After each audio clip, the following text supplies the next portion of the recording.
بسم اللہ الرحمن الرحیم۔ السلام علیکم عزیز طلبہ، امید کرتا ہوں کہ آپ سب خیریت سے ہوں گے۔ تو آج ہم اپنے اگلے سبق کی طرف جو بڑھتے ہیں، مرزا فرحت اللہ بیگ کا سبق امتحان کا آغاز کرنے سے پہلے ہم ان کا مرزا فرحت اللہ بیگ کا تعارف دیکھتے ہیں۔ تو مرزا فرحت اللہ بیگ کے تعارف کی طرف بڑھتے ہوئے ہم سب سے پہلے دیکھتے ہیں ان کی تاریخ پیدائش اور ان کی تاریخ وفات۔ تو عزیز طلبہ، رشید احمد صدیقی مرزا فرحت اللہ بیگ کی جو تاریخ پیدائش ہے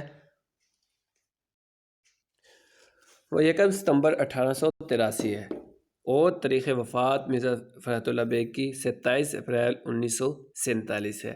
اب ہم مرزا فرحت اللہ بیگ کے تعارف کی طرف بڑھتے ہیں۔ صفحہ نمبر 69 پر مرزا فرحت اللہ بیگ کا تعارف ہے۔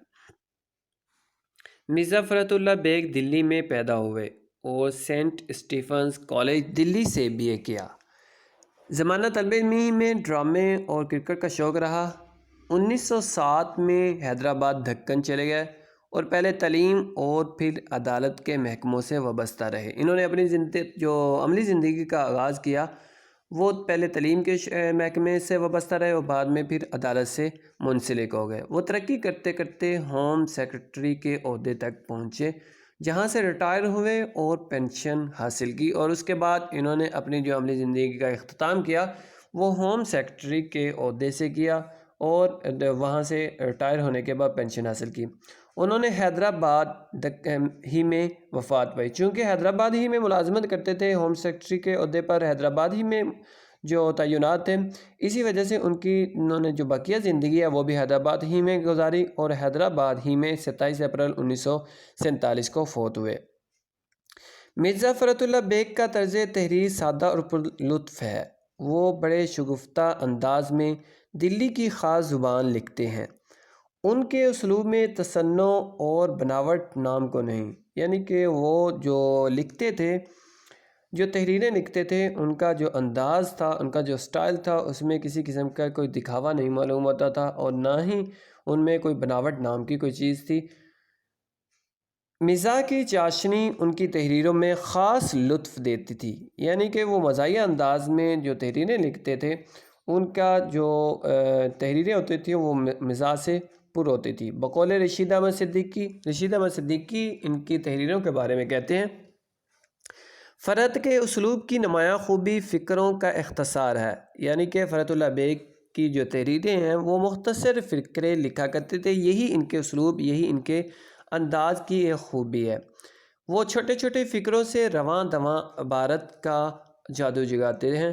فرحت کی تحریروں میں اسلوب کی یکسانیت معجزے کی حد تک قائم رہتی ہے، یعنی کہ وہ جو تحریریں لکھتے تھے ان کی تحریروں میں جو یکسانیت ہے وہ جو معجزے کی حد تک ہوتی ہے، یعنی کہ جو تحریر لکھتے تھے وہ شروع سے لے کر آخر تک ایک جیسی ہوتی تھی، اس میں کسی قسم کا کوئی جو تغیر و تبدل نہیں آتا تھا۔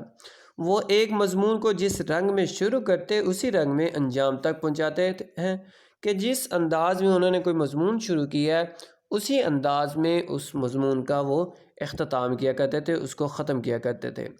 مرزا فرحت اللہ بیگ ابتدا میں مرزا علم نشرہ کے کلمی نام سے لکھتے رہے، جیسا کہ ہم نے پچھلے سبق میں بھی پڑھا ہے کہ کلمی نام جو ادیب اپنے اصل نام کے بجائے استعمال کرتے ہیں، تو اسی طرح مرزا فرحت اللہ بیگ نے بھی اپنا کلمی نام مرزا علم نشرہ کے کلمی جو رکھا تھا اور اسی نام سے لکھا کرتے تھے۔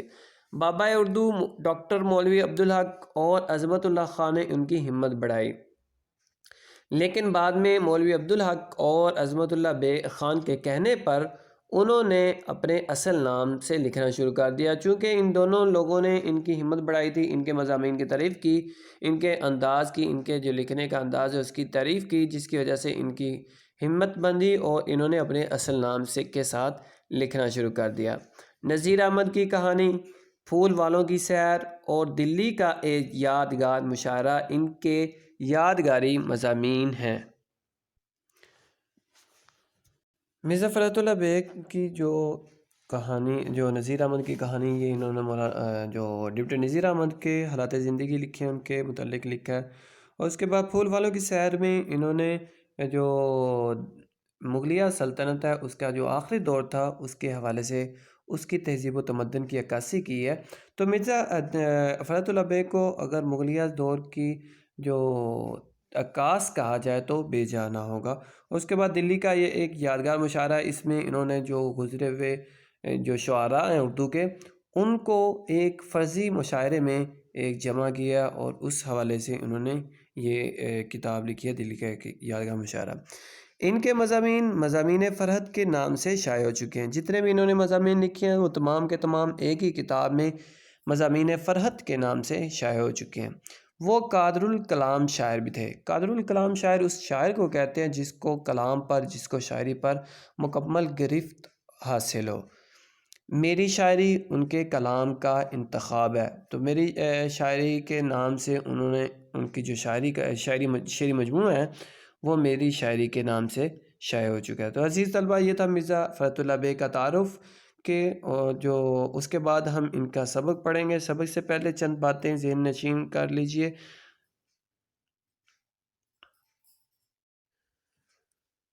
سبق کا آغاز کرنے سے پہلے امتحان کا ہمیں یہ سمجھنا ضروری ہے کہ یہ ایک طنزیہ اور مزاحیہ جو مضمون ہے۔ تو سب سے پہلے طنز و مزاح سے کیا مراد ہے، اس بات کو سمجھیں، انتہائی ضروری ہے۔ اردو ادب میں طنز و مزاح کو عموماً ایک ہی معنوں میں استعمال کیا جاتا ہے، اس کو ہم معنی لیا جاتا ہے اور اکثر اکٹھا ان کو استعمال کیا جاتا ہے۔ حالانکہ طنز و مزاح میں فرق ہے، دونوں کی اپنی اپنی حدود ہیں، دونوں کے الگ الگ معنی ہیں، لیکن اس کے باوجود اکثر ایک دوسرے کے متوازی بھی چل رہے ہوتے ہیں، اور بعض اوقات تو ان کی سرحدیں ایک دوسرے سے ایسے ملی ہوتی ہیں کہ ایک ہی لفظ کے طور پر ان کو استعمال کیا جاتا ہے اور ان کو الگ کرنا دشوار ہوتا ہے۔